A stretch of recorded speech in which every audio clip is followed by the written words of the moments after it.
You will recognise this painting, certainly if you've seen Alice's show. When I was looking at the pictures and conversing with Alice in order to write the short essay for the catalogue, when I saw this picture, and I was looking at JPEGs, I don't live sufficiently locally to have been able to visit the studio or the gallery in advance, but I was very struck how there was a kind of parallel between this painting and the Bonnard in this little shape here,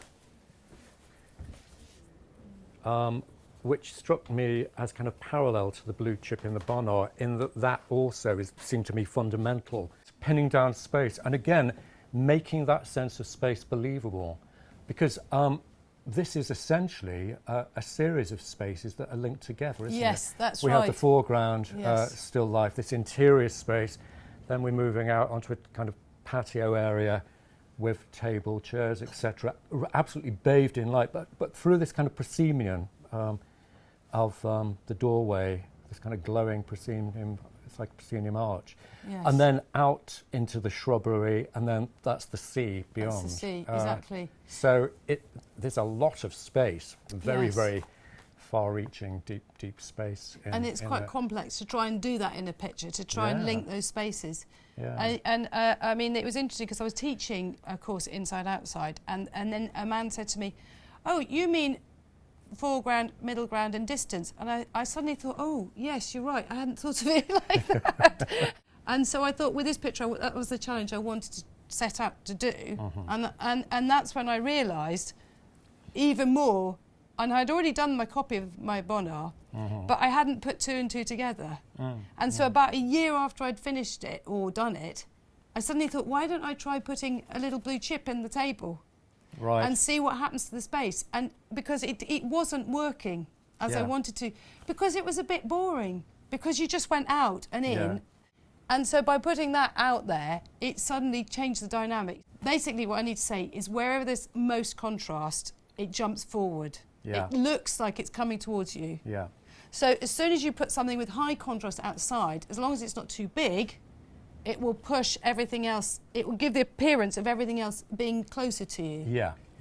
And the blacks are fundamental in this picture, aren't they? Yes. I mean, I was looking at it again the other day, and there are blacks in the flowers in the vase of the foreground. And that's the anchor. Yeah, and then you've got a wee bit of black in different areas in those shrubs and what have you. It took ages to try and get it. And actually my mother helped me a lot, as often is the way, with trying to get, I didn't get the inside dark enough. And that's the thing about when you're inside looking outside, is that it's usually dark when you look, but yet you can see the whole room. And so only the human eye can really do that. See a room and all the things in it while looking outside and still be able to do the two things at once. I just want to move on to the next slide.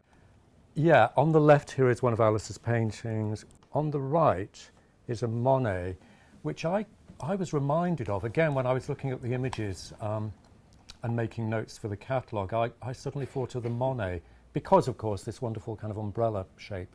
And then we were talking the other day, and I asked you if you'd painted that particular canvas out of doors, and you said you had. Yes, yeah. And of course the Monet would have been painted en plein air, out of doors as well.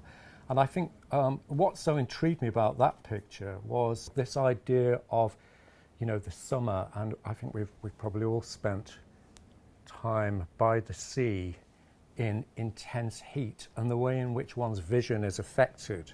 It's a bit like you've just been saying about, how one's vision adjusts from an interior space to outdoors and so on. And that moment, whilst your eyes get used to those often quite intense shifts or changes in light, that seemed to be going on to me there with this kind of lack of focus in some areas.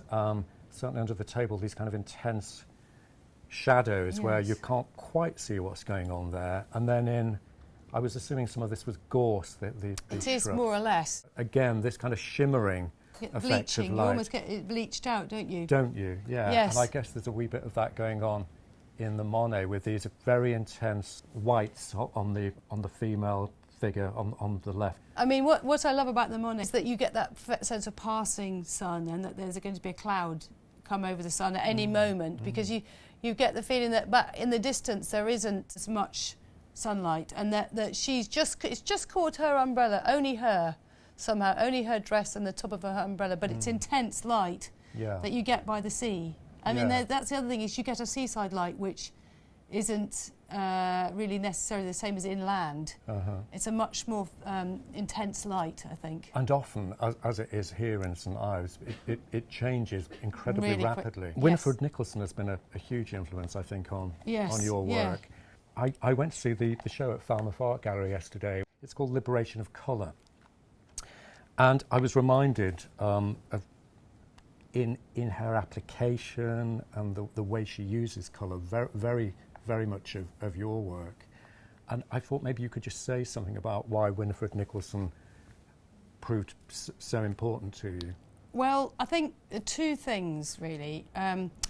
One is she said colour is unruly, which is a fantastically useful thing to say, because then you don't feel bad when it doesn't work, which is excellent, really useful. And the other thing is she said that get rid of form. Because, and this was completely contrary to my Camberwell training, because if you have a tonal training, you generally get involved with form. Yeah. I hope that makes sense to everybody, but basically you use tone to describe form. So to get, she said, in order to understand colour, you had to make form secondary, not get rid of it, but make it secondary. And that's in my Colour Blast exhibition. I think what helped was I started to use gouache, so that you can't really get involved with form. And then I sort of thought it made me look at colour in a different way and really try and make it work without form. And I think what the thing for Bonnard with me is that he combines both, and that's what I was talking about at the beginning, is this arm wrestling match between form and colour and light. You can't, and that's three arms somewhere there. But, so you get this, but you get this struggle, and in a way, that's what I really enjoy, because it's like a never-ending puzzle. That you have to resolve on the canvas. You could, as much as you look at your subject, yes, of course, it's working in reality, but in order to translate it into paint, you have to resolve those with, it has to work within the picture. So you have to reach some kind of equilibrium between the various contradictions or these sort of not opposing forces, but these different elements of the whole enterprise. That Winifred Nicholson quote, "Colour is unruly," is one of many quotes in the catalogue, by the way. And the idea of colour as unruly suggests, its fugitive qualities and the way that it changes in light and what have you. And next to each other. How colours interact. Just this is the final slide we have, and these are two of Alice's small still life studies, both of them in the Belgrave St.Ives show, so perhaps you'll recognise them. And again, when I was looking at these, I was just very struck how much these are fundamentally they're about light. Light stroke colour, which is essentially the same thing, and how these. Certainly one on the right looked like it was painted very rapidly. As if you were trying to pin down the transitory, this transient effect of light, to try and pin it down, which seems to me like a poetic exercise. Also, because you're putting together a complex puzzle, often I think if I stop and think too long, my head will mess it up. That I actually need to work at somewhere else in my head, and quite often I do them as demonstrations because, and I can't do them at home. I just cannot do them because I don't have that distraction. I actually need to have the distraction of trying to explain something while painting in order for me to put the puzzle together in my head without thinking about it. I mean, there are different ways of working. With the big pictures, you're working at a different tempo because you've got to try and work that puzzle out, and it usually takes years. It usually takes maybe a year, 2 years on a painting to resolve it. But of course, the great thing with the small picture which you gain is you gain that spontaneity. Quite. So it's that and there's a trade-off there. There was another Winifred Nicholson quote. I made a note of it because, again, it reminded me very strongly of what you're about as an artist. She wrote, "In the ebb and flow of the outer world, I must have a place where the harmony of space is giving its verdict.